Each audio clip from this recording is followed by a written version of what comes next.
La deuxième édition du Salon de l'enseignement supérieur de la Côte d'Ivoire a pris fin hier à 19 janvier 2012. Elle avait débuté le 17 janvier dernier. Notre reporter Charles Niaoré était à la clôture de cette rencontre d'échange entre partenaires de l'enseignement supérieur. La deuxième édition du Salon de l'enseignement supérieur de Côte d'Ivoire a refermé ses portes. Après 3 jours d'exposition, d'échanges, de partage d'expériences et d'informations, organisateurs, participants et partenaires de l'école se sont retrouvés.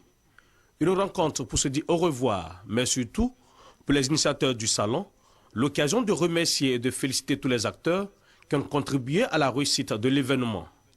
Avant la prochaine aventure qui aura lieu dans le dernier semestre de cette année, avec l'organisation de la 3e édition du Salon de l'enseignement supérieur de Côte d'Ivoire, l'heure est au bilan. Nous avons atteint nos objectifs parce que je pense avoir dépassé les 5000 visiteurs.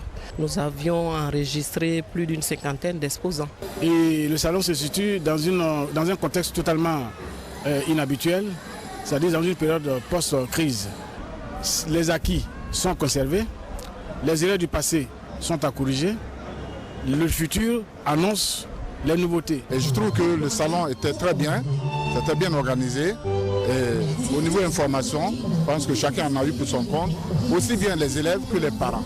Pendant ces 3 jours d'activité, plusieurs conférences ont été prononcées pour préparer élèves, étudiants, parents d'élèves et d'étudiants, responsables éducatifs et opérateurs économiques à aborder la prochaine rentrée universitaire dans les universités publiques, prévue en septembre 2012 avec beaucoup de sérénité pour un départ nouveau de l'enseignement supérieur en Côte d'Ivoire, comme le souhaite le ministre de l'Enseignement supérieur et de la Recherche scientifique, Cissé Ibrahima.